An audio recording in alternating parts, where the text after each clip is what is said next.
Hello everyone, welcome back to Clack Point. In today's video, we are going to discuss RAC method for NLSAT. ठीक है, बहुत बच्चे जो NLSAT की तैयारी कर रहे होते हैं, उनके दिमाग में ये क्वेश्चन आता है कि या फिर ये कंफ्यूजन रहता है कि जो NLSAT की जो डिमांड है वो ये है कि बच्चे को कितना लॉ पता है, how much do you know law.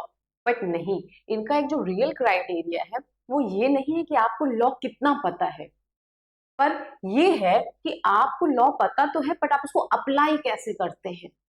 आप किसी लीगल प्रॉब्लम्स जो है उसको पहले उसको रिकॉग्नाइज कैसे करते हैं, फिर उसमें लॉ को अप्लाई कैसे करते हैं। ये है मेन मोटिव एनएलसैट का।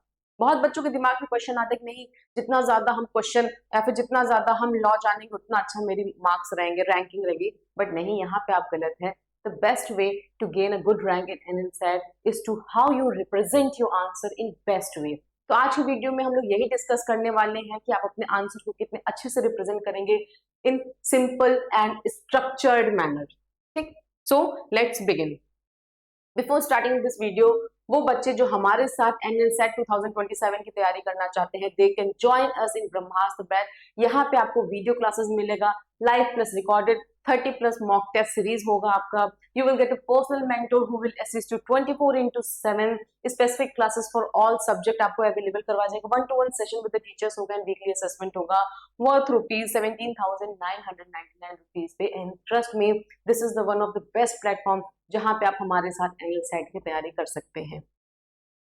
Now before starting this video कि IRAC आपको कैसे अप्लाई करना है, इसका मतलब क्या होता है, सबसे पहले आप ये जानिए कि इसका मोटिव क्या है। ठीक है, हमको क्यों IRAC एक बेस्ट मेथड लगता है। देखिए, IRAC आपको एक सिंपल तरीके से एक लीगल आंसर राइटिंग बताता है स्ट्रक्चर्ड फॉर्म में। ठीक है, ये आपको हेल्प करता है कि how you think like a lawyer, you write like a lawyer but to gain a marks like a best law student. ठीक है, तो RAC का मतलब क्या है, इश्यूज। सबसे पहले I का मतलब होता है इशू, R का मतलब होता है रूल, A का मतलब होता है एप्लीकेशन एंड C का मतलब होता है कंक्लूजन। That's it. एंड यही 4 स्टेप, ट्रस्ट मी, आपके आंसर को, पूरे पैटर्न को चेंज करने वाला है। ठीक है, तो चलिए शुरू करते हैं। Issue, first come to the issue. मान लीजिए आपके सामने कोई क्वेश्चन आया। ठीक, बहुत बच्चे हैं वो क्या करते हैं, जैसे कोई क्वेश्चन आता है तुरंत एकदम नियम कानून बताने लगते हैं। नहीं, इसमें ये होना चाहिए, इसमें वो होना चाहिए। नहीं, पहले आपको इशू समझना है कि आखिरकार दिक्कत क्या है। ठीक, अगर आप दिक्कत नहीं समझेंगे, आप दुनिया भर के नियम कानून बताते रहिए, सब फेल है। पहले आपको दिक्कत बतानी है कि आखिरकार प्रॉब्लम है क्या, जिसमें हम नियम कानून अप्लाई करें, जिसमें हम लॉ का एप्लीकेशन करें। So the first is issue. This means what is the actual legal problem. ठीक है, आखिरकार प्रॉब्लम है क्या। फॉर एग्जाम्पल, अगर आपके सामने ये क्वेश्चन आता है, suppose a question says a person enters someone property without permission, तो इशू क्या है कि whether the person committed trespass और नॉट। सिंपल। तो सबसे पहले आपको क्या खोजना है, इशू खोजना है। एक लाइन में क्लियर होना चाहिए, सिंपल। बस आपको इसके अलावा कुछ नहीं करना है। सबसे पहला स्टेप है कि आपको इशू खोजना है, प्रॉब्लम खोजना है कि आखिरकार दिक्कत क्या है। तो फॉर एग्जाम्पल, ये एक एग्जाम्पल है, यहाँ पे है कि weather a person is committed trespass. ठीक है, इशू मिल गया कि एक बंदा है वो उनकी प्रॉपर्टी में गया है, तो क्या ये ट्रेसपास है। इशू मिल गया। Next, now rule. Now come to the rule. आपको दिक्कत समझ में आ गई, अब उस पर अपने लॉ का एप्लीकेशन करिए। ठीक, कि क्या वो बंदा ट्रेसपास किया है, तो फिर आप समझिए क्या वो कंसेंट से गया था, क्या वो दूसरी की प्राइवेट प्रॉपर्टी थी। अगर वो बिना कंसेंट के गया था, बिना वो अगले के प्राइवेट प्रॉपर्टी में गया था, तो उसने इंटेंशनली गया था, तो उसने ट्रेसपास कमिट किया है। ठीक, तो सेकेंड स्टेप इज टू, आपको रूल अप्लाई करना है। This is where you write the legal principles and law related to the issues. पहले आपने इश्यूज लिख दिया, अब उनके लीगल प्रिंसिपल्स लिखिए। For example, trespass occurs when a person intentionally enter into another person property without lawful justification.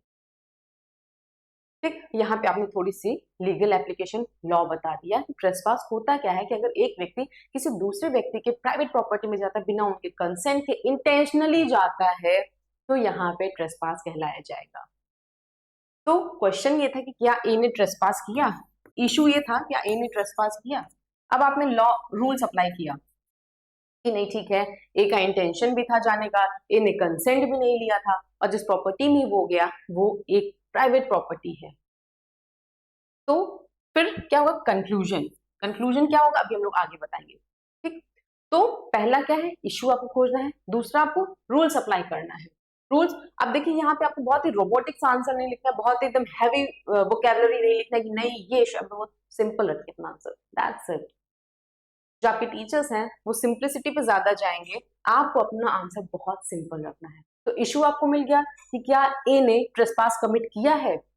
Rule आपको मिल गया कि हाँ ट्रेसपास तब कमिट होता है जब कोई भी व्यक्ति बिना इंटेंशन के, अरे सॉरी, इंटेंशन से बिना कंसेंट के किसी अन्य व्यक्ति के प्राइवेट प्रॉपर्टी में एंटर करता है तो उसको ट्रेसपास कहते हैं। और यहाँ पे ए ने intentionally without the consent of C उसके प्राइवेट प्रॉपर्टी में एंटर किए हैं, तो यहाँ पे क्या है, ये ट्रेसपास है। अब ये क्या है, ये कंक्लूजन है। नाउ आपने रूल अप्लाई कर लिया, now come to the application.